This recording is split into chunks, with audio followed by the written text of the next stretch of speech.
क्या इंसान समझता है उसने हर चीज़ तक रिहाई हासिल कर ली है? क्या वो टेक्नोलॉजी में वाकई इतना आगे जा चुका है? दोस्तों, क्या आप जानते हैं जिस यूनिवर्स की रिसर्च हम कई सौ सालों से कर रहे हैं, अब तक हम उसकी 4% चीज़ों से भी वाकिफ़ नहीं हैं।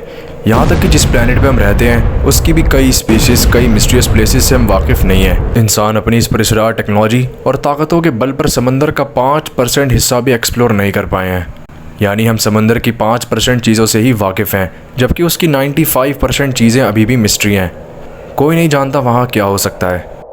वैसे तो हमारे इस यूनिवर्स में कई राज मौजूद हैं, लेकिन आज हम बात करने वाले हैं डार्क मैटर के बारे में।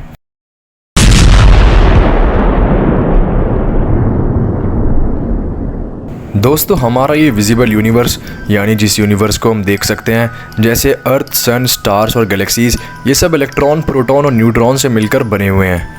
हैरानकुन बात 20th सेंचुरी में सामने आई कि हमारा ऑर्डिनरी मैटर, जिससे हमारा अर्थ, प्लैनेट, स्टार्स एंड गैलेक्सीज वगैरह मिलकर बने हुए हैं, ये सब यूनिवर्स के टोटल मास के 5% से भी कम है, जबकि बाकी का 95% कुछ इनविजिबल सब्सटेंस की फॉर्म में मौजूद है, जिसको हम डार्क मैटर कहते हैं।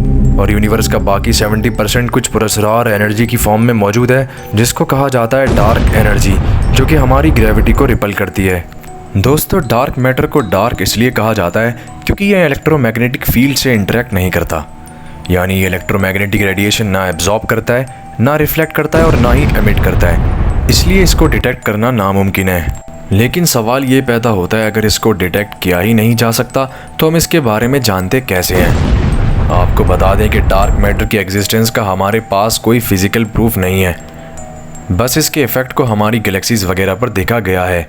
अगर डार्क मैटर ना होता तो हमारी गैलेक्सीज टूट के बिखर जाती, या जिस तरह से मूव कर रही हैं इस तरह से कभी मूव ही ना करती। दोस्तों, डार्क मैटर को देखा नहीं जा सकता, बट इसके स्पेस पे पावरफुल इम्पैक्ट की वजह से इसको महसूस किया जा सकता है। डार्क मैटर दूसरे मैदा यानी मैटरों को अपनी तरफ खींचता है और इतनी ज़्यादा तादाद में मौजूद है कि इसकी ग्रेविटेशनल फोर्स सारी गैलेक्सीज को होल्ड कर सकती है। दोस्तों, जब एस्ट्रोनॉमर्स ने डिस्टेंट गैलेक्सीज को ऑब्जर्व किया तो उन्होंने देखा कि उनके अपीयरेंस स्ट्रेच्ड यानी खिंची हुई ब्रॉडली शेप्ड में मौजूद हैं। असल में जब डिस्टेंट गैलेक्सीज लाइट को एमिट करती हैं, डार्क मैटर का ह्यूज ग्रेविटेशनल फोर्स उन लाइट को बेंड कर देता है।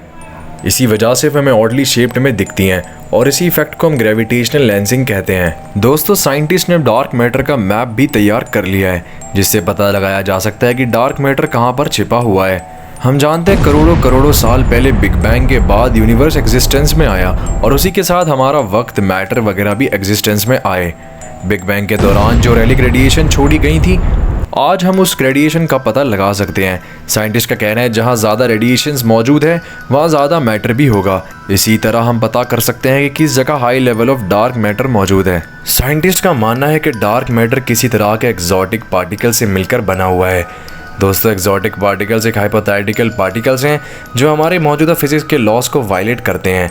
यानी इन पार्टिकल्स को डिस्क्राइब करने के लिए हमारे फिजिक्स के मौजूदा लॉज वैलिड नहीं है और इन पार्टिकल्स के मास नेगेटिव में होते हैं, जो कि सुनने में काफ़ी एब्सर्ड है। दोस्तों, हो सकता है डार्क मैटर एग्जिस्ट ही ना करता हो, या हो सकता है डार्क मैटर कोई अनडिस्कवर्ड पार्टिकल हो जिसका भी हमें कोई इल्म नहीं है। कुछ साइंटिस्ट का मानना है जो इफेक्ट्स हमने डार्क मैटर से जोड़े हैं, हो सकता है वो ग्रेविटी के द्वारा ही किए गए हों और डार्क मैटर मौजूद ही ना हो। और हमने जो ग्रेविटी की थ्योरी पढ़ी है या जितना ग्रेविटी को समझा है, ग्रेविटी उस तरीके से वर्क ही ना करती हो, या फिर डार्क मैटर सिर्फ ग्रेविटी का एक छलावा है जिसको आज तक हम समझ ही नहीं पाए। दोस्तों, अगर डार्क मैटर कोई पार्टिकल है जो एग्जिस्ट करता है तो डेफिनेटली वो एक दूसरे से कोलाइड ज़रूर करेंगे और इनकी इंटरेक्शन से ज़रूर रेडिएशन पैदा होगी। इसीलिए हमारे साइंटिस्ट ने इस रेडिएशन को डिटेक्ट करने के लिए स्पेसक्राफ्ट के साथ कुछ एडवांस डिटेक्टर्स लगा रखे हैं, लेकिन अब तक कोई हार्ड एविडेंस नहीं मिल पाया है। अगर कोई हार्ड इफेक्ट मिलता भी है तो वो बहुत ज़्यादा छोटे सिग्नल्स की फॉर्म में होगा और इसी माइन्यूट सिग्नल्स को डिटेक्ट करने के लिए साइंटिस्ट ने डीप अंडरग्राउंड में लैब्स बना रखे हैं, जो कि हमारे बैकग्राउंड नॉइस इफेक्ट से कोसों दूर हैं। दोस्तों, अभी भी डार्क मैटर के बहुत से राज खुलने को बाकी हैं, लेकिन बहुत से राज ऐसे हैं जो शायद हमारे लिए हमेशा राज ही रहेंगे। फ़र्क नहीं पड़ता हम कितनी भी एडवांस टेक्नोलॉजी यूज़ कर लें, लेकिन जिस तरह टेक्नोलॉजी एडवांस होती जा रही है उस तरह कई राजों से पर्दा उठता भी जा रहा है और यकीन है कि एक दिन हम डार्क मैटर की हकीकी सच्चाई तक पहुंच जाएंगे। लेकिन अगर इस राज से पर्दा उठ भी गया तो इसके साथ लाखों करोड़ों और मिस्ट्रीज और राज सामने आ जाएंगे, क्योंकि यूनिवर्स में अभी एक्सप्लोर करने को बहुत कुछ है।